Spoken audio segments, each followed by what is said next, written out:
Alright, heading over to Jeff's house. Gonna finish it up. Gonna get my hair cut. Be done with this project. Pretty stoked. It's come out pretty good so far. I think it's really gonna upgrade his game as a kind of a freelancing barber. He has the clientele, he's got the client base set, he's good to go there. I think this setup is really gonna take him to the next level, which is pretty dope. The rest of this video is gonna be how I put the whole thing together and bring to life Jeff's Edge.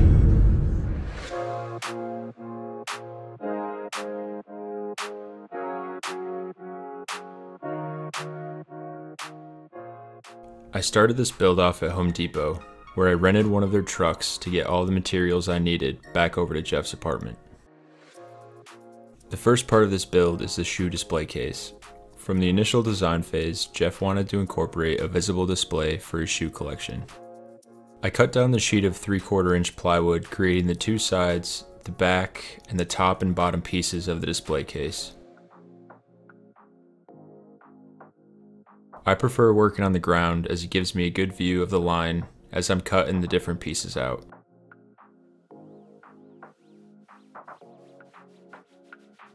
Once I had these 5 pieces cut out, I clamped the back and the side panels together. I could then pre-drill holes to avoid splitting the plywood. I attached these pieces using 1¼ inch construction screws, recessing them enough so that I can fill in the screw holes later. I installed 5 shelves, equally spaced apart between the top and bottom pieces of the display case. I did this by pre-drilling first, then screwing in from the sides.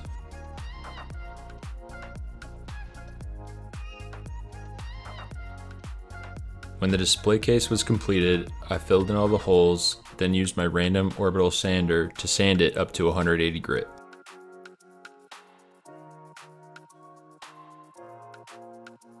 I stained the exterior of the display case with an espresso wood stain from Varathane. However, the inside of the display case I painted pure white.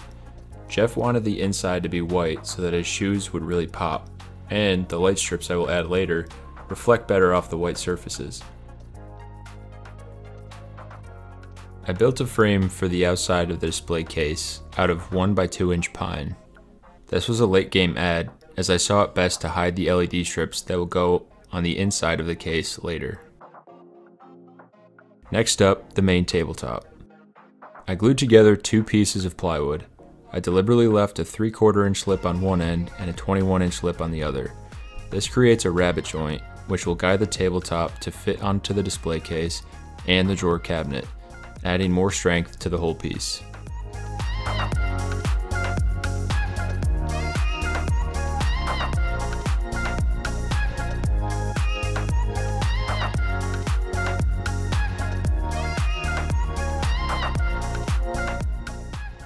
I didn't realize there was schmutz all over my camera here. I'm a real dingus, but you can kind of see I used clamps to hold the pieces together as the glue dried.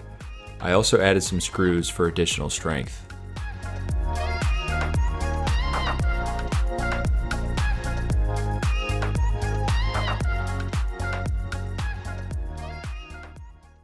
I painted the tabletop shark fin gray. Yes, that really is the color. We chose to go with a different color here primarily so that the whole setup wasn't the espresso stained brown. It gives the color scheme of the setup a more modern look to it.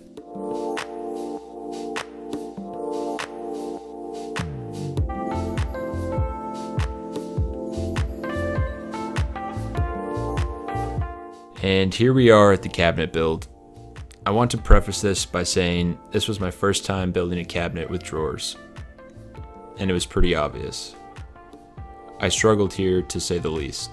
But regardless, I got some great footage of working through this, so I'll just let the time lapse play.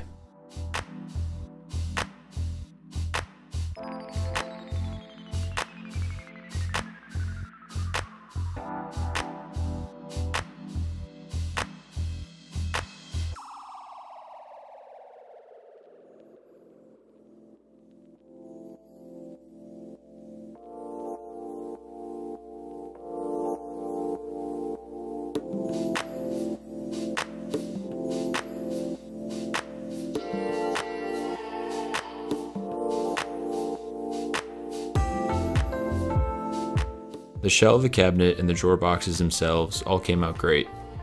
I followed along with some different instructional videos from other YouTubers, but when I went to install the drawer slides and the drawers, my emotions were tested like that of Kylo Ren.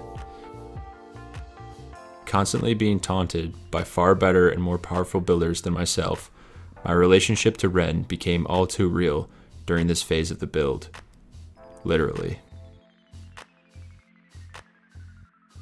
But here we are, crossing the finish line.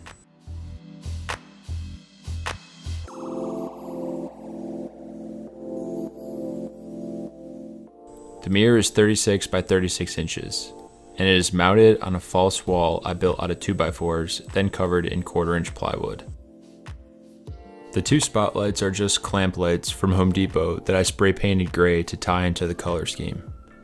The Barber Pole is a 4-foot section of 4-inch PVC pipe that I spray painted. The corner shelves there were a late add, just something Jeff thought would be good to have for further additions to his setup. The drawers came out better than expected, even with my conflicts with the dark side of the Force. Overall, this build was a huge learning opportunity for me. I pushed the limits of the things I was comfortable with and ended up doing better than I had originally anticipated.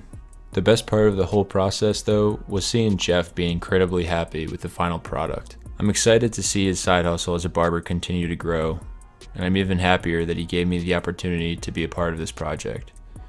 He also gives an unreal haircut, if you can't tell. Thanks for following along with my build today. I hope you enjoyed watching, and I hope you catch some motivation to go out and build whatever it may be that has been on the back burner for a while. Be sure to check out my other DIY build videos, and until next time, I'm Mike, the Tall Guy DIYer.